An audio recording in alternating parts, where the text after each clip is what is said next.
Rahim. Assalamu alaikum students. Today's lecture from chapter number 3 biodiversity, and today we will discuss the 5 kingdom classification system and the classification. Firstly, in each term suggests the two terms prokaryotic and eukaryotic. Prokaryotic term was used to describe bacteria and eukaryotic to describe animal and plant cells. And both plant cells and animal cells and bacterial cells are made up of different types of composition. And then in 1967, Robert Whitaker introduced the 5 kingdom classification system, and this system based on two main points. Number one is cellular organization, and number two is principal mode of nutrition. And then in 1988, Margulis and Schwartz modified the 5 kingdom classification system of Whitaker, and they consider genetics along with the cellular organization and mode of nutrition in classification. Next is the 5 kingdoms. There are 5 main kingdoms: Kingdom Monera, Kingdom Protista, Kingdom Fungi, Kingdom Plantae, and Kingdom Animalia. Firstly, Kingdom Monera. It is prokaryotic organisms made up of prokaryotic cells, unicellular. Some of them form chains, clusters, or colonies of cells, and are radially different from eukaryotic cells.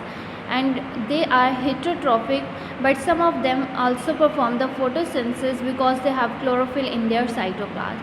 And the example is bacteria and cyanobacteria. Cyanobacteria basically undergo the process of photosynthesis, while bacteria is the heterotroph. Next is Kingdom Protista.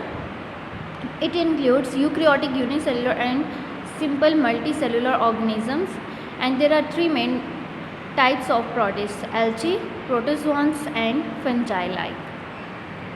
Next is the Kingdom Fungi.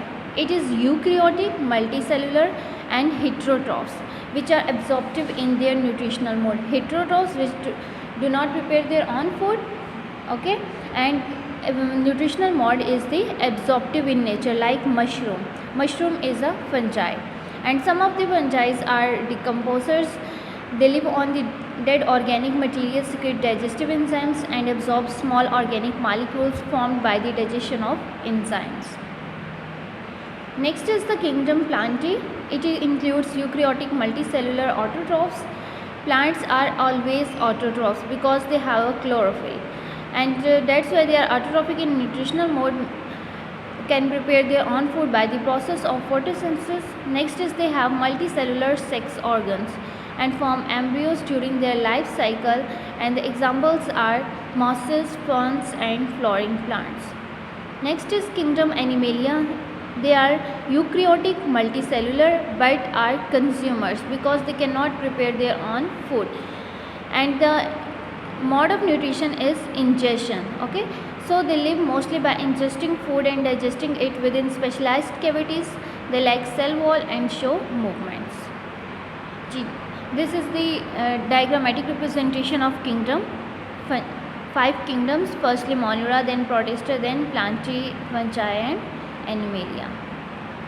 Today's studies learn the topic 5 kingdom classification system and 5 kingdoms. Thank you.